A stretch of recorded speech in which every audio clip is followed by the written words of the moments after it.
Setting this up, are we changing?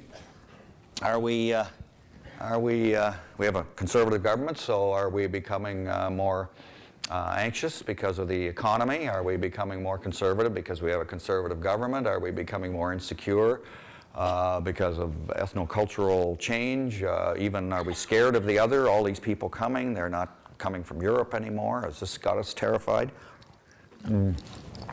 Well, what the data tells us is that we are confident, but we're not cocky. Of course, you can't. If you're a Canadian, you can't be cocky, because if you're cocky, then God will hear you and take it all away.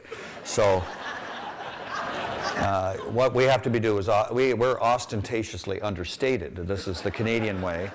The only way we can actually tell the truth is to be ironic about it, to say the opposite of what we mean, and then that shows deep conviction on the part of the Canadians.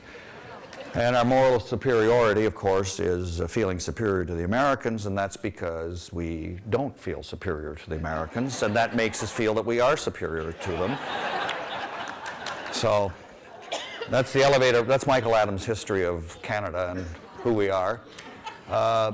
There's little scarring from the recent so we dodged a bullet, most of us.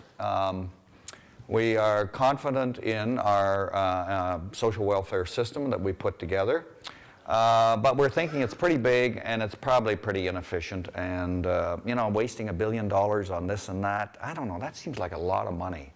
Like, I could take some great trips if I had $1 billion, right? I mean, you could visit Vegas for the rest of your life and probably lose every time, So we're kind of getting a little annoyed, and this is going to be a problem for Mr. McGuinty, I think, coming up, is just people are going to attack him for this little error and that. Well, they've been in government for a while and so on. So anyway, that's something that we come up with. We are actually comfortable with that evolving diversity. Interesting. So you're going to see some numbers on that. What do we think about all this, the world coming to Canada? And we think that we believe in the Boy Scout role, but we think we ought to be doing a lot more than just being Boy Scouts and just doing peacekeeping. There are a lot of other ways that we ought to be engaged with the rest of the world. So I'm telling you what I'm going to tell you, then I'm going to tell you, and then I'm going to tell you what I told you, like a good journalist is supposed to do. So we are satisfied with our standard of living.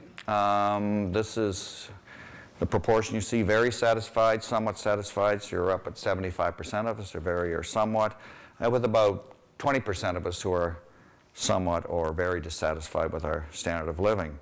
Most feel they're better off than a decade ago. 46% say better off, about the same as 33%.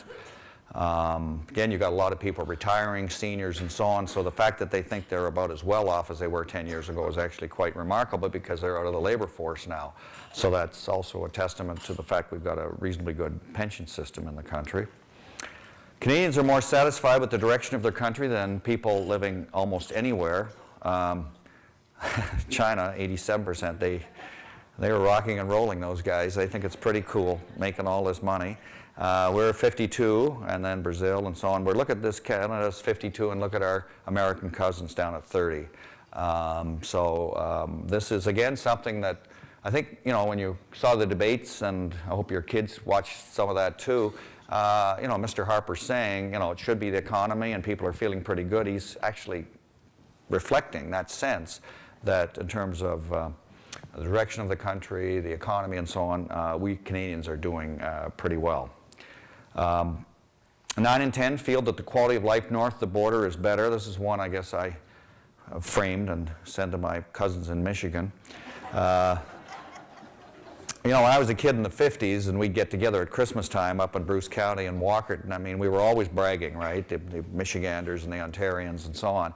And I can tell you, in those days, I mean, Canada being seen as superior to the United States, I mean, they could make cars. Detroit, they made beautiful cars. We didn't make any cars like that. They did.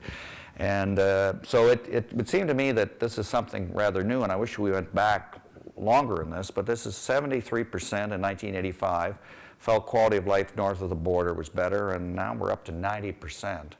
And, the standard of living, quality of life, but when you put it all together, that's a pretty astounding proportion of Canadians who feel that we're doing better than our American cousins.